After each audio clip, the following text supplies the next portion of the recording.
हाय, मैं हूं दानियाल। स्वागत है आपका हमारे YouTube चैनल जिसका नाम है क्वांटम डीएनए विद एनटी-एसएसपी में।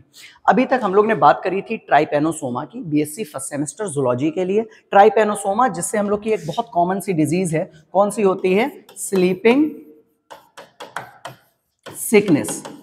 और स्लीपिंग सिकनेस जो ट्राइपेनोसोमा से होती है, मतलब अफ्रीकन स्लीपिंग सिकनेस, हर साल बोर्ड्स बोल रहा हूँ, सॉरी, हर साल यूनिवर्सिटी की तरफ से बीएससी में आपका ये लॉन्ग क्वेश्चन की फॉर्म में जरूर आता है। या तो लाइफ साइकिल ऑफ ट्राइपेनोसोमा के नाम से आएगा या फिर ये आएगा sleeping sickness, African sleeping sickness के नाम से। इस तरीके से आपको ये क्वेश्चन मिलेगा, उसमें उसके आपको कॉजेज, लाइफ साइकिल और आपको सिम्टम्स वगैरह उसके पूछेगा। और how to prevent the disease, आप रोक कैसे सकते हैं बीमारी को, बच कैसे सकते हैं बीमारी से, इससे ये सारी चीजें हम लोग से पूछेगा। तो बहुत सी चीजें हम लोग ने इसकी कर ली थी पीछे, अगर आपको ध्यान हो। इस तरीके से हमने आपको पीडीएफ बनाकर पूरी इसकी प्रोवाइड करवा दी थी और कल हम लोग ने इन सारी चीजों का बात कर ली थी। अगर आप में से कोई भी ऐसा बंदा हो जिसने अभी तक पिछली वीडियो नहीं देखी हो, तो पहले एक बार ना वो पीछे की वीडियो देख लो जिसमें हम लोग ने सारी चीजें डिस्कस करी थी। और एक सेकंड के लिए अगर आप रिकॉल करना चाहो तो आप यहां से कर सकते हो कि हम लोग ने जब ट्राइपेनोसोमा गैम्बियंस स्टार्ट किया था, तो ट्राइपेनोसोमा गैम्बियंस में आपने बताया था अफ्रीकन स्लीपिंग सिकनेस, इससे बीमारी होती है। दूसरी चीज हम लोग ने उसका सबसे पहले क्या करा था, क्लासिफिकेशन लिखा था जिसमें उसका साइंटिफिक नेम ट्राइपेनोसोमा गैम्बियंस था। फिर उसके बाद हम लोग ने इसकी हैबिटेट्स पढ़ी थी कि कहाँ पाया जाता है। आपने बताया था एक एंडोपैरासाइट होता है, प्रोटोजोन होता है। कुछ चीजों को रिकॉल करिएगा, दिमाग में जरूर याद रखिएगा, तभी आपको आगे का समझ में आएगा। तो एक पैरासाइट है, प्रोटोजोन है, जो ह्यूमंस के ब्लड में, प्लाज्मा में, लिम्फ में और सेरिब्रोस्पाइनल फ्लूइड, जो आपके ब्रेन का फ्लूइड है, उसमें प्रेजेंट होता है। और एक मक्खी होती है अफ्रीका में जिसका नाम होता है सीसी फ्लाई, उसके थ्रू ये फैलता है इंसानों में। तो इसके दो होस्ट हो गए, एक हो गया प्राइमरी होस्ट और एक हो गया सीसी फ्लाई, इसका सेकेंडरी होस्ट। फिर हम लोग ने इसके स्ट्रक्चर की बात करी थी, ये इसका स्ट्रक्चर था जो हम लोग ने कल देखा था। और फिर हम लोग ने स्ट्रक्चर को पूरा डिटेल में पढ़ लिया था, ठीक है। फिर यहां से हम लोग को स्टार्ट करनी थी आज इसकी लाइफ साइकिल। तो अगर कोई ऐसा हो जिसने अभी तक नहीं पढ़ा हो, ट्राइपेनोसोमा की फर्स्ट वीडियो नहीं देखी हो, तो लिंक डिस्क्रिप्शन बॉक्स में है। आप पहले इसको स्टार्टिंग का फर्स्ट पार्ट इसका देखो, तो आपको सेकंड पार्ट इसका समझ में आएगा। और अगर आपने दोनों पार्ट्स को ध्यान से देख लिया और कॉपी पेन लेकर बैठकर अगर आपने नोट करते करते देख लिया, तो 100% मेरी गारंटी है लॉन्ग क्वेश्चन आप एग्जाम में अटेम्प्ट कर लोगे बहुत अच्छे तरीके से। तो अभी लाइफ साइकिल ऑफ ट्राइपेनोसोमा में आपको कुछ चीजें ध्यान रखनी है। पहली चीज तो ध्यान रखनी है, देखो ट्राइपेनोसोमा कैसा है, डाई जेनेटिक है। डाई जेनेटिक का मतलब क्या होता है? डाई का मीनिंग होता है दो, जेनेटिक का मतलब होता है जीनस, मतलब वो ऐसे स्पीशीजेज या ऐसे इन्फेक्टिव एजेंट्स जो अपनी पूरी लाइफ साइकिल दो लोगों में कंप्लीट करते हो, वो क्या कहलाते हैं? डाइजेनेटिक कहलाते हैं। तो यहाँ पर जो दो इसके होस्ट हैं वो कौन है? पहला है प्राइमरी होस्ट जो कि मैन है, ह्यूमंस हम लोग, और दूसरा है सेकेंडरी होस्ट सीसी फ्लाई, जिसका साइंटिफिक नेम याद रखना है ग्लोसिना पेलपेलिस। ये आपको बिल्कुल याद रखना है। साइंटिफिक नेम क्या है सीसी फ्लाई का? ग्लोसिना पेलपेलिस। अच्छी बात ये है, ये ग्लोसिना पेलपेलिस सिर्फ और सिर्फ अफ्रीका में पाई जाती है, अभी तक ये इंडिया में नहीं है, तो इस वजह से ये बीमारी इंडिया में नहीं होती। ये इसका सेकेंडरी होस्ट है। साथ ही साथ ये आपसे एमसीक्यूज में भी पूछा जा सकता है कि ट्राइपेनोसोमा के दोनों होस्ट के नाम बताइए। ये ट्राइपेनोसोमा का प्राइमरी कौन सा होस्ट है और सेकेंडरी कौन सा होस्ट है, ये इतनी बात आपको याद रहेगी। इसके आगे कर गई पीडीएफ, हाँ ये आया। इसके आगे भाई एक आपको पूरा इसके लाइफ साइकिल का डायग्राम दे रखा है जिसके जिंदगी के रंग उड़े हुए हैं, और ये देखो वापस आ गए। ये एक आपको कलर डायग्राम दे रखा है। अगर इस डायग्राम को आप एक बार थोड़ा सा ध्यान से देख लो, फिर आपको पूरी लाइफ साइकिल समझने में आसानी रहेगी। देखिए इधर जरा ध्यान से, ये एक बहुत क्लासिकल डायग्राम है ट्राइपेनोसोमा की लाइफ साइकिल का, और ये आप मानकर चलो कि 100% आपको बनाना है, 100% आपको इसको ड्रॉ करना है। तो अभी यहाँ पर देखो इसमें क्या किया गया है, इसमें हम लोग ने इस तरीके से बनाते हैं कि एक लाइन ऐसे करके आपको खींचकर दिखा दी गई, ठीक। अब ये जो डाइजेनेटिक है, क्योंकि तो ये ऊपर का जो दिख रहा है वो आपको किस में दिख रहा है? मैन में, मतलब जो लाइफ साइकिल ट्राइपेनोसोमा की चल रही है वो ह्यूमंस में चल रही है, ठीक है। और ये जो नीचे का दिखाया गया है, ये ट्राइपेनोसोमा की लाइफ साइकिल किस में चल रही है? सीसी फ्लाई में चल रही है, ठीक है। वही मक्खी में जो सीसी फ्लाई है उसमें चल रही है, क्योंकि डाइजेनेटिक है तो दोनों में अपनी साइकिल को कंप्लीट कर रहा है। तभी यहाँ पर कुछ बेसिक बातें आपको याद रखनी है, बाकी फिर कोई मसला नहीं रहेगा आपको। देखो सबसे पहले सपोज करो ये मेटासाइक्लिक फॉर्म में ह्यूमंस के अंदर आया, पहला चीज क्या ध्यान रखनी है? छोड़ो, पहले ऐसे करके समझो। देखो सपोज करो इधर देखो, ये कोई बंदा है या बंदी है, अच्छा लग रहा है। इसके सपोज करो इसके हाथ पर आकर बैठी कौन, सीसी फ्लाई। ये आकर बैठी सीसी फ्लाई, ये बैठी सीसी फ्लाई, और सीसी फ्लाई ने आकर इसके हाथ में काट लिया। जब सीसी फ्लाई ने इसके काटा तो अगर सीसी फ्लाई पहले से इन्फेक्टेड है, हर सीसी फ्लाई के काटने से बीमारी नहीं होगी, अगर ये सीसी फ्लाई पहले से कैसी है, इन्फेक्टेड, ये इन्फेक्टेड दिख रहा है आपको पूरा, तो अगर ये पहले से इन्फेक्टेड है, इन्फेक्टेड होने का मतलब पहले से सीसी फ्लाई बीमार है। सीसी फ्लाई बीमार क्यों होगी, कि अगर सीसी फ्लाई के अंदर ये ट्राइपेनोसोमा है, बिल्कुल कंफ्यूज ना हो, इधर देखो, ट्राइपेनोसोमा, ये कौन है, ट्राइपेनोसोमा, ये बीमारी फैला रहा है, ये मेन बीमारी की जड़ है। एक ट्राइपेनोसोमा सीसी फ्लाई के अंदर जाएगा, फिर सीसी फ्लाई जब ह्यूमंस को काटेगी तो सीसी फ्लाई ये ट्राइपेनोसोमा को मनुष्य के अंदर, ह्यूमन के अंदर पहुंचा देगी। तो हमें दिक्कत सीसी फ्लाई से नहीं है, सीसी फ्लाई हमारे काट ले कोई मसला नहीं है, लेकिन अगर सीसी फ्लाई इन्फेक्टेड है, अगर सीसी फ्लाई के पास उसके माउथ में पहले से ट्राइपेनोसोमा है, फिर वो जब हमें काटेगी तो ट्राइपेनोसोमा हमारी बॉडी के अंदर जाएगा, तब हमें दिक्कत हो सकती है। तो जब ये ट्राइपेनोसोमा, सपोज करो इसने सीसी फ्लाई ने काटी और काटकर ट्राइपेनोसोमा को हमारे शरीर में पहुंचा दिया, तो ट्राइपेनोसोमा जब हमारे शरीर में आएगा तो एक बहुत लॉजिकल क्वेश्चन, बहुत कॉमन क्वेश्चन बनता है कि ये ट्राइपेनोसोमा हमारे शरीर में आ गया। देखो ये मैन की ऊपर की मैन की लाइफ साइकिल है, तो ये मैन के शरीर में आ गया ट्राइपेनोसोमा। तो आपसे क्वेश्चन पूछा रहेगा ट्राइपेनोसोमा मनुष्य के शरीर में कौन सी स्टेज में आता है। ट्राइपेनोसोमा की अलग अलग फॉर्म्स हैं, ये देखो यहाँ जितने डायग्राम्स बने ना, ये सब ट्राइपेनोसोमा के हैं। यहाँ पर जितने आपको डायग्राम दिख रहे हैं, ये सारे डायग्राम किसके हैं, ट्राइपेनोसोमा के हैं। लेकिन आपसे ये पूछेगा कि भाई ट्राइपेनोसोमा में कौन सी स्टेज, ट्राइपेनोसोमा की कौन सी स्टेज ह्यूमंस के अंदर आती है, तो यहाँ पर साफ साफ लिखा है कौन सी स्टेज आती है, मेटा साइक्लिक स्टेज। ये आपको बस याद रखना और कुछ नहीं याद रखना, तुम बस इतनी मेरे कहने से बात याद रखो, कौन सी स्टेज आती है, Meta cyclic stage. Meta cyclic stage में ये ट्राइपेनोसोमा ह्यूमंस के अंदर आता है, हमारी बॉडी में आ गया। फिर ये क्या करेगा, फिर ये इस तरीके से डिवाइड होगा। देखो ये डिवाइड होता हुआ दिख रहा है आपको, ये बाइनरी फिजन कर रहा है, ठीक है। पूरा एक एनिमल था, पूरा एक प्रोटोजोन था, और ये प्रोटोजोन डिवाइड हुआ सिलेंड्रिकल फॉर्म में बाइनरी फिजन करके, और इसने इंटरमीडिएट फॉर्म बना ली।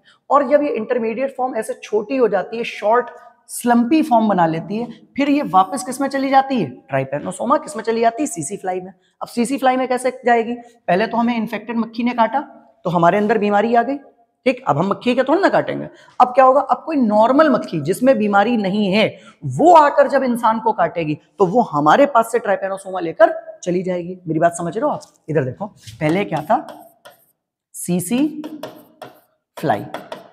ये सीसी फ्लाई कैसी है, इन्फेक्टेड है। कैसी है, इन्फेक्टेड, मतलब इसमें बीमारी है। तो ये इन्फेक्टेड वाले ने किसको काटा, इन्फेक्टेड वाले ने काटा सपोज करो किसी मैन को, किसी इंसान को काटा, ठीक। जब इंसान को काटा, अभी इंसान नॉर्मल था, जब सीसी फ्लाई ने काटा और इन्फेक्टेड है तो इसने अपना ट्राइपेनोसोमा इसके अंदर पहुंचा दिया। अब ये मैन कैसा हो गया, इन्फेक्टेड, अब इंसान संक्रमित हो गया। अब संक्रमित इंसान को सपोज करो किसने काटा, किसी नॉर्मल मक्खी ने काटा, मतलब ये सीसी फ्लाई जो जिसके अंदर बीमारी नहीं, जिसका ट्राइपेनोसोमा से कोई लेना देना नहीं है, उसने आकर काटा इन्फेक्टेड पर्सन को। तो जैसे ही उसने काटा इन्फेक्टेड पर्सन को, तो यहां से जो इन्फेक्शन होगा वो किस में ट्रांसफर हो जाएगा, फिर सीसी फ्लाई में पहुंच जाएगा। जो अनइन्फेक्टेड थी वो भी इन्फेक्टेड हो गई। अब ये इन्फेक्टेड वाली फिर किसी अगले बंदे को जाकर काटेगी, ठीक है, तो वो इन्फेक्टेड हो जाएगा। फिर उसको कोई दूसरी सीसी फ्लाई काटेगी तो उससे इन्फेक्शन। तो ये लगातार साइक्लिक फॉर्म में है कि इंसान से सीसी फ्लाई, सीसी फ्लाई से इंसान, लगातार घूमता रहता है, चलता रहता है। तो जब ये इंसान में आता है तो कौन सी स्टेज में आता है, मेटासाइक्लिक स्टेज में आता है, ये बात याद रखनी है आपको। और जब ह्यूमन से ये वापस जाता है किसमें, सीसी फ्लाई में, तो कौन सी स्टेज में जाता है, शॉर्ट स्लम्पी स्टेज में जाता है, ये आपको ध्यान रखना है, ठीक है। फिर जब ये स्टेज इधर आती है तो ये थोड़ा सा लंबा हो जाता है, सिलिंड्रिकल फॉर्म बना लेता है। सिलिंड्रिकल फॉर्म फिर जाकर डिवाइड होती है, ये कहां डिवाइड होती है, मिडगट में। किसके मिडगट में, किसके मिडगट में, सीसी फ्लाई के। सीसी फ्लाई में जाकर ये अपना डिवाइड हो रही है, डिवाइड होकर फिर सिलिंड्रिकल फॉर्म, फिर डिवाइड होकर फिर उसकी स्लाइवरी ग्लैंड में आ जाती है। स्लाइवरी ग्लैंड बिल्कुल लार ग्रंथि में, मतलब बिल्कुल सीसी फ्लाई के माउथ के पास आ जाएगी, और फिर जैसे ही कोई इंसान मिलेगा सीसी फ्लाई उसे काटेगी, फौरन उसके शरीर में इसको ट्रांसफर कर देगी। क्या इतनी बात आपको समझ में आ गई? अगर ये लाइफ साइकिल समझ में आ गई, अब इसकी देखो आप थ्योरी। तो अभी तक हम लोग की क्या बात हो रही थी कि किस तरीके से इंसानों में या ह्यूमंस में नुकसान पहुंचाता है। तो इसको डार्क कर देते हैं ताकि आपको और क्लियर अच्छे से दिखे। ये हो गया डार्क। आओ, तो अब अगला हमारा क्या है, अगला हमारा है कि लाइफ साइकिल जो है वो 2 होस्ट में है, ह्यूमंस में और सीसी फ्लाई में। तो अभी पहले ही हम लोग देख रहे हैं part in human primary host. तो प्राइमरी होस्ट में ह्यूमंस में ये कैसे काम करती है, क्या क्या चीज करती है, ठीक है। तो देखो पहला पॉइंट, इसको पॉइंट्स बनाकर हम लोग लिखेंगे और पॉइंट्स में आपको बहुत आराम से समझ में आ जाएगा कि जब मनुष्य के अंदर आती है सीसी फ्लाई तो क्या होता है। द इन्फेक्शन बिगिंस, इन्फेक्शन मतलब जो संक्रमण है वो स्टार्ट होता है, कहां से स्टार्ट होता है, when an infected CC fly, जब कोई इन्फेक्टेड सीसी फ्लाई मतलब जिस सीसी फ्लाई के पास ट्राइपेनोसोमा है, when an infected CC fly bytes a healthy person, healthy स्वस्थ मनुष्य जैसे हम हैं, आप हैं, हम लोग को अगर कोई इन्फेक्टेड सीसी फ्लाई आकर काटेगी, ठीक है, तो हमारी शरीर के अंदर ट्राइपेनोसोमा आ जाएगा। एंड इंजेक्ट्स, इंजेक्ट मतलब पहुंचा देना, क्या पहुंचा देती है, मेटासाइक्लिक ट्राइपोमेस्टिगोट्स। जो मेटासाइक्लिक ये स्टेज है, मेटासाइक्लिक स्टेज का नाम है। ट्राइपेनोसोमा की जो मेस्टिगोट स्टेज होती है उसको कहते हैं ट्राइपोमेस्टिगोट्स। मेस्टिगोट्स मतलब चलने वाले, ट्राइपेनोसोमा का है तो उसके वर्ड के आगे ट्राइपो लगाया गया है, और मेस्टिगोट जो मूवमेंट कर सकता है, चल सकता है। तो मेटासाइक्लिक ट्राइपोमेस्टिगोट्स को क्या करता है, ये इंसान के अंदर, ह्यूमंस के अंदर पहुंचा देता है इनटू द ब्लड स्ट्रीम। जाहिर सी बात है जब वो काटेगी तो हमारे हाथ में या जो भी आपके एक्सपोज्ड ऑर्गन्स हैं, जैसे खुले हुए हाथ होते हैं या आपका फेस खुला हुआ है शाम में, या पैर आपके खुले हुए, तो वहां पर वो आराम से आकर चुम्मा लेकर ट्राइपेनोसोमा को आपके शरीर में पहुंचा देगी। सेकेंड पॉइंट देखिएगा, दीज फॉर्म्स ट्रांसफॉर्म इनटू ट्राइपेनो, इसको थोड़ा सा बड़ा कर लेते हैं, देखो इधर। अब ये जो आपके शरीर में पहुंची कौन सी, मेटासाइक्लिक स्टेज, ये मेटासाइक्लिक स्टेज डायरेक्टली ट्रांसफॉर्म हो जाती है किसमें, ट्राइपोमेस्टिगोट फॉर्म में। अभी पहले किसमें थी, पहले थी मेटासाइक्लिक ट्राइपोमेस्टिगोट। मेटासाइक्लिक ट्राइपोमेस्टिगोट सीधे सीधे किसमें चेंज हो जा रही है, ट्राइपोमेस्टिगोट में। तो सीधे सीधे ट्राइपोमेस्टिगोट में चेंज हो गई, which multiply by longitudinal binary fission, जो बार बार क्या करती है, लॉन्गिट्यूडनली फॉर्म में बाइनरी फिजन करती है। अभी हम लोग ने ऊपर देखा भी था, अगर आपको याद हो, इधर देखो फिर से डायग्राम में देखो कि जो हमारे बॉडी के अंदर ये स्टेज आई थी, ये देखो इधर, ये मेटासाइक्लिक स्टेज आपकी फॉर्म में आई और ये बाइनरी फिजन करके क्या हो गई, डिवाइड हो गई, और डिवाइड होकर क्या बना रही है, ये इंटरमीडिएट फॉर्म हमारे शरीर में बना लेगी। तो अभी यहां पर देखो ध्यान से क्या कह रहा है कि these forms transform into ट्राइपेनोमेस्टिगोट्स, ये ट्राइपोमेस्टिगोट में चेंज हो गए, which multiply, मल्टीप्लाई मतलब गुणा करना, अपनी संख्या को बढ़ा लेना, ग्रोथ कर लेना, by longitudinal binary fission। longitudinal binary fission क्या होता है, अगर किसी को नहीं पता हो तो ध्यान से देखो। बाइनरी फिजन का मतलब क्या होता है, जैसे सपोज करो ये कोई ट्राइपेनोसोमा है। अब ये ट्राइपेनोसोमा सपोज करो अगर इस तरीके से टूटे कि ये बीच में अपने ऐसे करके डिवीजन ले ले, और बीच में जब ये डिवीजन लेगी तो ये कुछ इस तरीके से हम लोग को दिखाई देगी, ठीक है, ऐसे करके। तो जब ये धीरे धीरे धीरे यहां से बिल्कुल टूट जाएगी तो ये एक से कई एक बन जाएंगे, उसको ही क्या कह रहे हैं, लॉन्गिट्यूडनल, क्योंकि लॉन्गिट्यूडनल एक्सेस पर हो रहा है। बाइनरी फिजन मतलब द्विविभाजन, दो भागों में टूट जाना, विभाजित हो जाना, क्या कहलाता है, बाइनरी फिजन। इन ब्लड, और ब्लड के अंदर ही क्या कर रहा है, ये अपना कई एक कॉपीज बना ले रहा है, कई एक ये मल्टीपल कॉपीज बना ले रहा है बाइनरी फिजन के थ्रू। लिम्फ में भी ऐसा कर सकता है एंड सेरिब्रो स्पाइनल फ्लूइड में भी ये ऐसा कर सकता है। फिलहाल जब ये अभी मल्टीप्लाई हो जाता है ब्लड में, फिर उसके बाद ये लिम्फ में, फिर उसके बाद ये सेरिब्रो स्पाइनल फ्लूइड में पहुंचता है। उससे पहले ही जब ये हमारे ब्लड में होता है और जब ये ब्लड में अपना नंबर काफी बढ़ा लेता है तो फिर क्या दिक्कत आती है, फिर पेशेंट को अपने अंदर कुछ सिम्टम्स देखने को मिलते हैं, फिर हमें कुछ लक्षण पता चलने लगते हैं कि यार हमारे अंदर कुछ प्रॉब्लम्स होने लगी। क्या होने लगी, दीज पैरासाइट कॉज, ये जो पैरासाइट है, पैरासाइट मतलब परजीवी, ये जो परजीवी है, ये जो पैरासाइट है, कौन, ट्राइपेनोसोमा, वो हमारे शरीर में आकर सबसे पहले जब भी कोई आपको काटता है, ठीक है, तो पहले तो क्या फीवर हो जाता है हल्का फुल्का, ठीक है, आपको फीवर हुआ, बॉडी पेन हुई, और हमारा जो नर्वस सिस्टम है, मतलब जो ब्रेन का कोऑर्डिनेशन है बॉडी से, ठीक है, वो टूटने लगता है, डिसऑर्डर्स होने लगता है, मतलब हमें यार कुछ अच्छा नहीं लग रहा है, टेस्ट नहीं समझ में आ रहे हैं खाने के, ठीक है, पूरे शरीर में बॉडी पेन, फीवर, ये सारी चीजें होने लगती हैं। ये जनरल सिम्टम्स हैं हर बीमारी के। तो स्टार्टिंग में तो इंसान को पता ही नहीं चलता कि यार हमें ट्राइपेनोसोमा वाला इन्फेक्शन हो रहा है, हमें अफ्रीकन स्लीपिंग सिकनेस हो रही है, तो एक जनरल वो दवा ववा लेकर इंसान खाने पीने लगता है। फिर क्या होता है, व्हेन अनदर सीसी फ्लाई, जब कोई दूसरी सीसी फ्लाई, अब ये इधर इतनी बात को समझो, अभी अभी यहां पर देखो, कोई मैन था, खुश था, हंसता खेलता हुआ था, उसके ऊपर कोई दिक्कत नहीं थी, कोई सीसी फ्लाई आई, कोई सीसी फ्लाई आई और इस सीसी फ्लाई ने इन्फेक्शन को इसके शरीर में पहुंचा दिया। अभी तक ये हेल्दी था, अब जब इन्फेक्शन इसके शरीर में आ गया तो ये कैसा हो गया, इन्फेक्टेड हो गया। अब कोई दूसरी सीसी फ्लाई जब आकर इसके काटेगी तो ये इन्फेक्शन मैन से वापस किस में चला जाएगा, किसी दूसरे सीसी फ्लाई में चला जाएगा।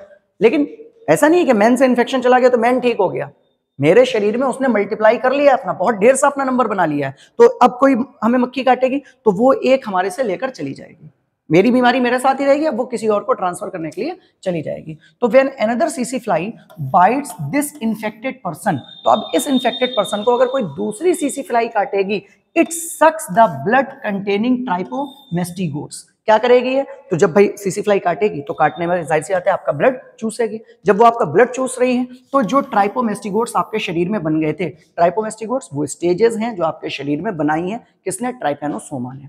And the parasite enters the flies body, तो अब ये ट्राइपोमेस्टिगोट सीधे किसमें आ गए? सीसी फ्लाई के शरीर में पहुंच गए। किसको मेरी याद आ रही है इतनी? सर फोन ले लिए।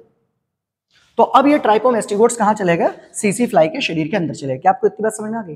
पहले इन्फेक्टेड वाले ने इंसान के काटा, फिर इंसान से सीसी फ्लाई के अंदर ट्रांसफर हो गया, कोई मसला नहीं यहाँ पर। तो ये इतनी बात थी किसकी? ह्यूमंस के अंदर, कि जो ह्यूमंस के अंदर साइकिल चल रही थी, पहले मेटासाइक्लिक स्टेज में आई बीमारी, मेटासाइक्लिक के बाद में उसने डिवीजन करा, डिवीजन के बाद में हमें अपने अंदर सिम्टम्स देखने को मिले थोड़े बहुत, और फिर किसी दूसरे सीसी फ्लाई ने जब काटा तो ये इन्फेक्शन हमारे शरीर से निकलकर दूसरे में चला गया, किसी दूसरे इंसान में चला गया। अब उसके बाद बात आई सेकेंड पार्ट। सेकेंड पार्ट के अंदर क्या है? In CC fly secondary host.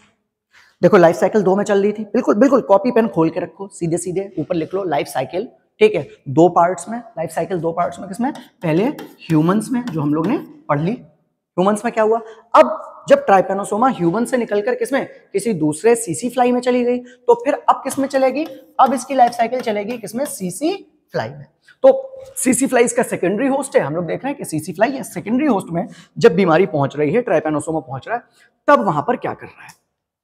Inside the midgut. Midgut क्या होती है? जो हमारा एलिमेंट्री कैनाल होता है, आहार नाल होता है, उसके 3 पार्ट्स, ऊपर वाला फोरगट, फिर बीच में मिडगट और सबसे नीचे हाइंडगट। ऐसा मक्खियों में भी होता है, इंसेक्ट्स में भी होता है। तो अभी यहाँ पर जब मक्खी ने आपके कट करा है, मक्खी ने आपको बाइट करा है, तो बाइट करने पे सीसी फ्लाई के शरीर में क्या चला गया? ट्राइपेनोसोमा। तो ट्राइपेनोसोमा के मिडगट में पहुंचा। कहां पहुंचा वो? ट्राइपेनोसोमा के मिडगट में। तो inside the midgut of CC fly के मिडगट में द ट्राइपोमेस्टिगोट। ट्राइपोमेस्टिगोट कौन? जो इन्फेक्टिव स्टेज अब ट्राइपेनोसोमा की किसमें पहुंची है? सीसी फ्लाई में। वो ट्रांसफॉर्म इनटू द प्रोसाइक्लिक ट्राइपोमेस्टिगोट। अब ये किसमें चेंज हो गई? प्रोसाइक्लिक में चेंज हो गई। देखो हमारे शरीर में जब इंसानों से, एक एक चीज याद रखना, इंसानों में आई थी कौन सी स्टेज में आई थी? बोलो बोलो बोलो। मेटासाइक्लिक में। मेटासाइक्लिक में इंसान में आने के बाद क्या करा उसने? लॉन्गिट्यूडनली डिवाइड हुई, अपना नंबर बढ़ाया, ट्राइपोमेस्टिगोट बने। ट्राइपोमेस्टिगोट कहां चले गए? सीसी फ्लाई के अंदर। जब सीसी फ्लाई के अंदर चले गए, वहां जाकर वो चेंज हो गई प्रोसाइक्लिक ट्राइपोमेस्टिगोट में।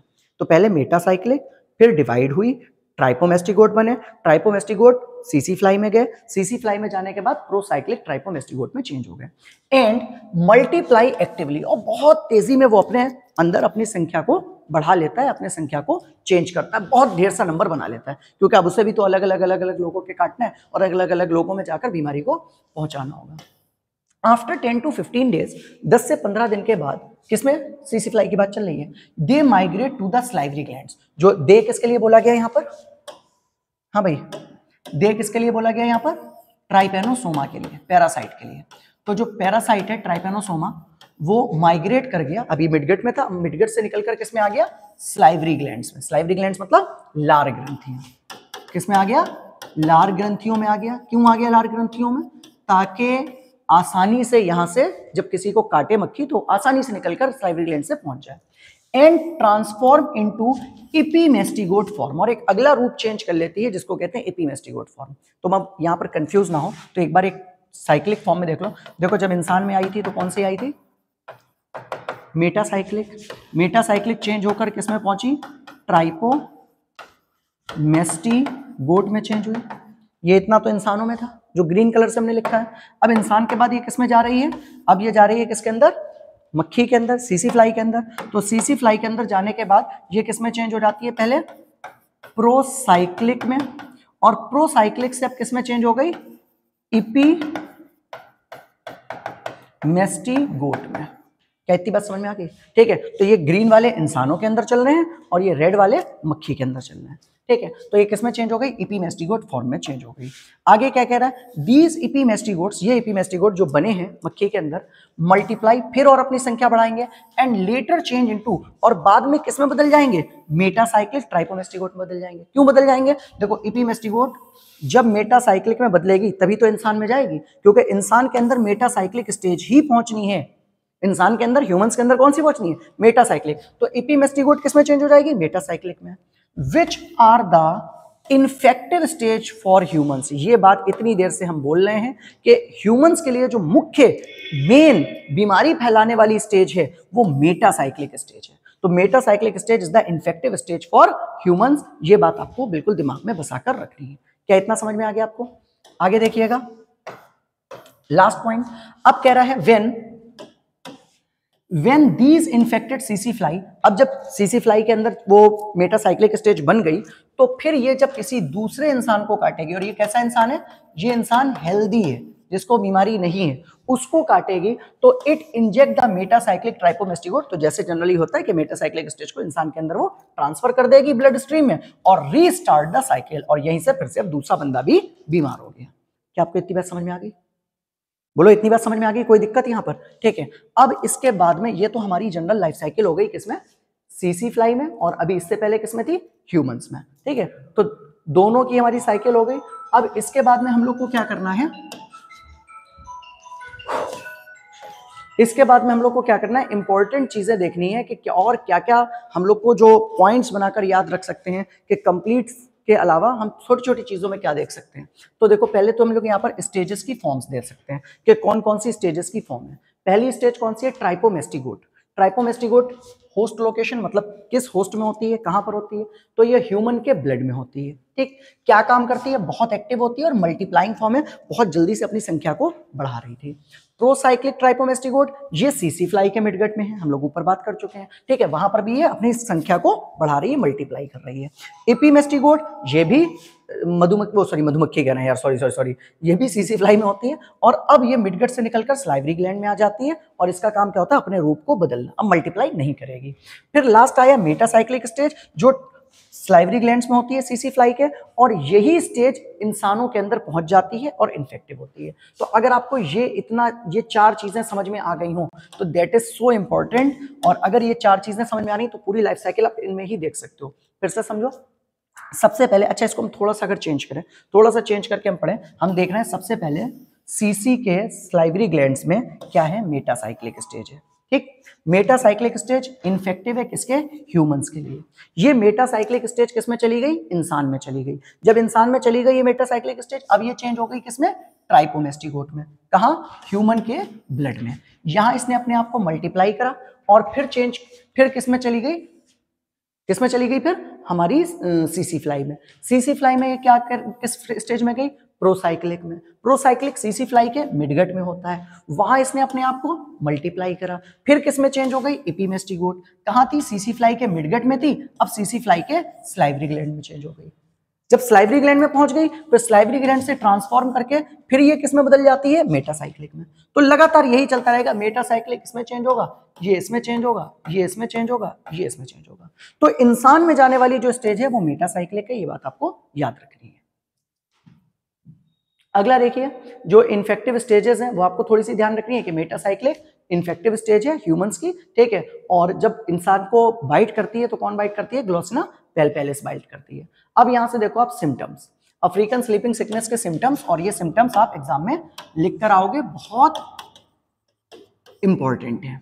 पहला देखो, जो अफ्रीकन स्लीपिंग सिकनेस है किससे हो रही है? ये बात हम लोग को पता है, ट्राइपेनोसोमा गैम्बियन से हो रही है, और ये इन्फेक्शन ह्यूमन में किसके थ्रू पहुंच रहा है? ग्लोसिना पेलपेलिस, मतलब सीसी फ्लाई के थ्रू पहुंच रहा है। अर्ली सिम्टम्स, मतलब जैसे ही जब आपको इन्फेक्शन होगा, जब आपके सीसी फ्लाई काटेगी, ट्राइपेनोसोमा आपके शरीर में गया, आपको पता भी नहीं है कि ऐसा कोई बीमारी आपको है, तो सबसे पहले क्या होगा? सबसे पहले आपको फीवर होगा, हेडेक होगा, नॉर्मल है कंडीशन, हेडेक तो आजकल डेली होते ही रहता है हर इंसान के, फीवर भी हल्का हल्का लगता रहता है, तो ये तो इंसान पता भी नहीं चलेगा कि हमारे अंदर कोई प्रॉब्लम हुई है। उसके बाद में क्या होगा? Pain in joints. अब यहां पर ध्यान से समझना, यहां पर क्या होगा? जोड़ों में दर्द होगा। ठीक है, देखो जोड़ों का दर्द ना दो टाइप का होता है। एक तो वो जोड़ों का दर्द होता है जो वो 11th 12th वाले जोड़े नहीं होते हैं, उनका दर्द वो अलग है। एक जोड़ों का दर्द, घुटनों का दर्द, कंधों का दर्द, वो वाला स्टार्ट हो जाता है। तो पहले क्या, जोड़ों में दर्द होगा, मसल्स पेन होगा, आपकी बॉडी पूरी टूटने लगेगी, समझ में नहीं आएगा क्या करें यार। फिर धीरे धीरे स्वेलिंग आएगी। कहाँ स्वेलिंग आएगी? लिम्फ नोड्स पे।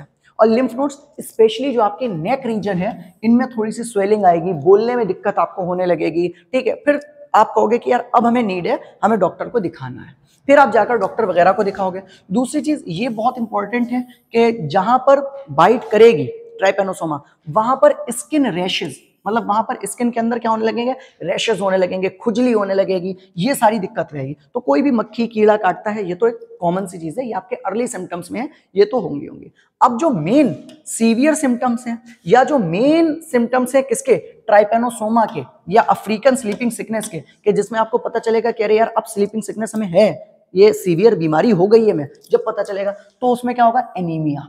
मतलब सबसे पहले हमारा ब्लड एकदम कम होने लगेगा। ब्लड कम होने का मतलब हमारा जो हीमोग्लोबिन है वो बिल्कुल लो चला जाएगा, वीकनेस बहुत ज्यादा हो जाएगी। जाहिर सी बात है, जब हीमोग्लोबिन नहीं होगा शरीर में तो वीकनेस तो होने लगेगी। Mental confusion and irritability. Mental confusion irritability का क्या मतलब है कि यार जब देखो, अभी डॉक्टर्स ना एकदम से, ये इतनी कॉमन इंडिया में नहीं है, तो जब ये बीमारी होगी अगर किसी को इन केस, ठीक है, तो उसको समझ में नहीं आता यार क्या मसला है, क्या हमें फीवर भी नहीं जा रहा है, ठीक है, बॉडी में रैशेस भी हो रहे हैं और थकान लग रही है, हीमोग्लोबिन लगातार डाउन चला जा रहा है, जितने भी टेस्ट करा रहे हैं उसमें पता नहीं चल रहा है कि क्या चीज हो रही है, तो हमें इस टाइप की दिक्कतें, मेंटल हेल्थ हमारा अफेक्ट होगा। उसके बाद डिस्टर्ब स्लीप पैटर्न्स। अब ये आएगा मेन कंडीशन। मेंटल हेल्थ आपकी इसकी वजह से भी मिटेगी, क्योंकि हमारा एक ना स्लीप साइकिल होता है कि भाई रात में आंखें बंद होने लगती है, नींद आने लगती है अपने आप, ठीक है, धीरे धीरे। नॉर्मली इंसान डायर्नल ही होते हैं ना, कि भाई दिनचर होते हैं, दिन में एक्टिव रहते हैं, रात में सो जाते हैं। वो अलग बात है, इंस्टाग्राम की वजह से हम लोग अब डायर्नल होने लगे कि रात में एक्टिवेट ज्यादा हो जाते हैं, लेकिन जनरल एक हर इंसान की एक बायोलॉजिकल साइकिल होती है, स्लीप साइकिल होती है, ठीक है। तो वो उसमें वो स्लीप साइकिल आपकी क्या होगी, डिस्टर्ब होगी। जब स्लीप साइकिल डिस्टर्ब होगी तो सबसे पहले क्या होगा, एक्सेसिव स्लीपनेस। आपको बहुत ज्यादा नींद नहीं आएगी, मतलब सॉरी बहुत ज्यादा नींद आने लगेगी, एकदम से आपको लगेगा कि यार उठा नहीं जा रहा है, आंखें बंद हो जा रही हैं लगातार, ठीक है। और ये आपको दिन के टाइम पे ज्यादा होगा, लेकिन रात में क्या होगा, नींद नहीं आएगी, मतलब जो हमारी बायोलॉजिकल क्लॉक है ना वो बिगड़ जाएगी स्टार्टिंग में। फिर क्या होगा, फिर आपको नींद आना स्टार्ट होगी। पहले तो नींद नहीं आ रही है, फिर आपको नींद आना स्टार्ट होगी, और जब नींद आना स्टार्ट होगी मतलब हमारा नर्वस सिस्टम अफेक्ट होने लगा। फिर नींद आएगी, अब नींद आई, फिर इंसान पेशेंट सो गया 2-3 दिन के लिए, फिर उठा, फिर सो गया, फिर उठा, फिर सो गया, फिर लंबे लंबे इंटरवल्स में महीनों के हिसाब से सोने लगता है। और उस कंडीशन को हम लोग क्या कहते हैं कि अब पेशेंट चला गया कोमा में। बोले इतना सो गया है, इतना लंबा सो गया कि अब वो कोमा में चला गया, और फाइनली उसकी क्या हो जाएगी, डेथ भी हो सकती है अगर इसको हम लोग ने ट्रीट नहीं करा, अनट्रीटेड छोड़ दिया। समझ में आया? तो बहुत खतरनाक बीमारी है, ठीक है। अभी अल्हम्दुलिल्लाह हम लोग इससे बचे हुए हैं, क्योंकि सीसी फ्लाई इंडिया में नहीं है, ना ही हो तो ज्यादा बेहतर है। आगे आया भाई प्रिवेंशन एंड कंट्रोल। अब अगर ये बीमारी आपको धोखे से हो जाती है, बाई चांस ना हो फिलहाल, तो हम लोग इसको कंट्रोल कैसे करेंगे, प्रिवेंट कैसे करेंगे, एग्जाम में हमें ये लिख के भी आना है। तो पहले तो हम कंट्रोल ऑफ वेक्टर। वेक्टर क्या होता है, वाहक। वाहक मतलब बीमारी ले जाने वाला। राइटिंग अच्छी मेरी हिंदी की, देखो इधर। तो जो डिजीज को किसी के शरीर में पहुंचा रहा है वो नहीं होना चाहिए, उसको कंट्रोल करो। जैसे भाई अपने यहाँ इंडिया में मलेरिया बहुत कॉमन है, मच्छर से फैलता है, तो मच्छर को इरेडिकेट करते हो, मच्छर को कंट्रोल करते हो। वैसे ही ट्राइपेनोसोमा में किसको कंट्रोल करना है आपको, सीसी फ्लाई को। तो यूज द इंसेक्टिसाइड, जितने भी इंसेक्टिसाइड जैसे मोर्टिन वर्टिन जो भी हम लोग यूज करते हैं, या रिपेलेंट क्रीम, आमिर मच्छर लोशन, या इस टाइप की जो भी चीज हम लोग यूज करते हैं, उससे हम लोग को डिस्ट्रक्ट करना है, खत्म करना है किसको, सीसी फ्लाई को। तो अगर सीसी फ्लाई खत्म हो गई तो फिर क्या होगा, हमारा ये वेक्टर्स कंट्रोल होंगे। तो इससे इनकी ब्रीडिंग साइट को भी हम लोग को कंट्रोल करना है। ब्रीडिंग साइट को कंट्रोल करने का मतलब क्या है कि जहां पर सीसी फ्लाई अपने अंडे देती है, अपने बच्चे पैदा करती है, उन स्थानों को आपको खत्म करना है, ठीक है। ज्यादातर अफ्रीका में ये जो दरीचे होती हैं दीवारों के बीच में, ये उसके बीच में जाकर अपने एग लेइंग वगैरह बहुत ज्यादा करती है, तो उन साइट्स को हमें बंद रखना है। दूसरी चीज प्रोटेक्टिव मीजर्स, हमें अपनी ध्यान रखनी है कि भाई हम प्रोटेक्शन में हैं या नहीं है। अब हम कैसे प्रोटेक्शन में आएंगे, वियरिंग लॉन्ग स्लीव्ड क्लोथ्स। रात में जब अगर कभी अफ्रीका जाना हो तो भाई फुल कपड़े पहन लियो चुप्पे से, ठीक है, तो फुल स्लीव्ड आप क्लोथ्स पहन लो, ठीक है। एंडेमिक एरियाज में रहो, मतलब जहां पर जो भी एंडेमिक एरियाज हो जहां पर आपको लग रहा है कि भाई यहाँ पर इन्फेक्शन फैलने के चांसेस हैं, उन एंडेमिक एरियाज में आप अपनी बॉडी को फुल्ली कवर्ड रखो, सॉक्स वगैरह पहन कर रखो कि कहीं पैरों में वहां के चुम्मा ले ले और फिर तुम्हें ट्राइपेनोसोमा पहुंच जाए। Using mosquito nets and repellents, जो मच्छरदानी वगैरह होती है उसको लगाओ, ठीक है, जो भी आपको क्रीम बता रहे थे, ओडोमॉस होता है, आमिर मच्छर लोशन होता है, इन सारी चीजों को आपको यहाँ पर यूज करना है।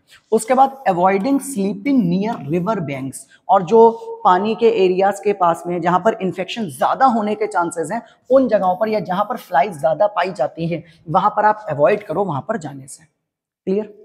ये सारी चीजें आप करते हो तो आपको ये होने के चांसेस नहीं होंगे।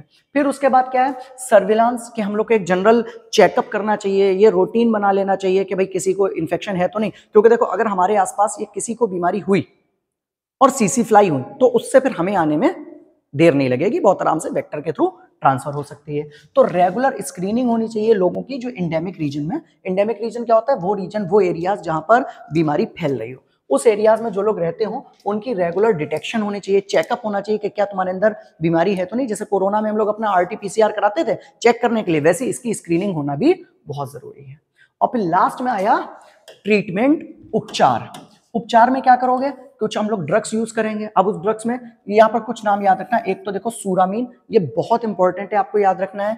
पेंटामिडीन, ये ड्रग आपको याद रखनी है, ठीक है। और उसके बाद में मेलरस्पोरोल, ये बहुत इंपॉर्टेंट है, ये आपको याद रखनी है, ठीक है। तो ये जितने भी हैं, ये सुरामीन को तो अर्ली स्टेज में ही जनरल यूज किया जाता है कि अगर पता चल जाए इन्फेक्शन हुआ है तो सुरामीन बहुत अच्छा काम करती है, ठीक है। पेंटामिडीन भी सुरामीन की तरह ही अर्ली इन्फेक्शन में यूज कर सकते हैं। लेकिन ये जो मेलरस्पोरोल है, मेलरस्पोरोल का जनरल यूज तब होता है जब इन्फेक्शन बहुत ज्यादा बढ़ जाता है, मतलब जब अटैक हमारे सेंट्रल नर्वस सिस्टम पर हो जाता है, ठीक है, तब हम लोग को कौन सी ड्रग यूज करनी है, मेलरस्पोरोल यूज करनी है, तो आप इस बीमारी को ठीक कर सकते हो अपने लिए, ठीक। इसके बाद में कुछ चीजें हैं मेडिसिनल केयर की फॉर्म में आप उसको लिख सकते हो कि भाई हमें जनरल क्या करना चाहिए कि अर्ली डायग्नोसिस, अगर हमें सपोज करो ऐसी प्रॉब्लम है तो हम उसको डायग्नोस कराएं। और अगर डायग्नोस का मतलब क्या होता है, जांच।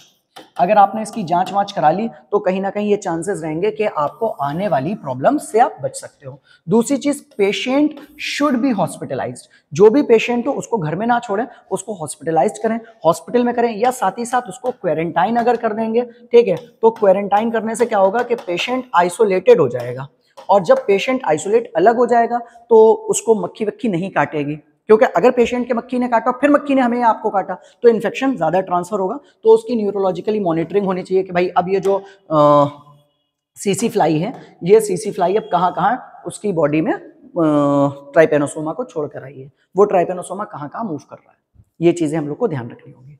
इतना अगर आप करके आते हो एग्जाम में आपको बेहतरीन नंबर मिलेंगे। तो बिल्कुल सिंपल सा याद रखना कि सबसे पहले आपको क्लासिफिकेशन, हैबिटेट, ट्राइपेनोसोमा की पूरी मॉर्फोलॉजी, उसके बाद में लाइफ साइकिल पहले ह्यूमंस में फिर सीसी फ्लाई में, उसके बाद में आप क्या करोगे, सिम्टम्स, उसके बाद में क्या करोगे आप, प्रिवेंशंस और ट्रीटमेंट, कैसे आप उसका इलाज कर सकते हो। तो ये सिंपल से हमारा ये 2 वीडियोस में पूरा ट्राइपेनोसोमा लॉन्ग क्वेश्चन निपट गया है। मिलेंगे हम लोग नेक्स्ट वीडियो में, लेकिन तब तक के लिए आप इस वीडियो को ज्यादा से ज्यादा शेयर करिए, लोगों तक पहुंचाइए, ताकि हम लोग और अच्छी वीडियोस आपके लिए बनाएं और आपका पूरा BSc हम कंप्लीट करवाएं। मिलेंगे नेक्स्ट वीडियो में, जब तक के लिए गुड बाय।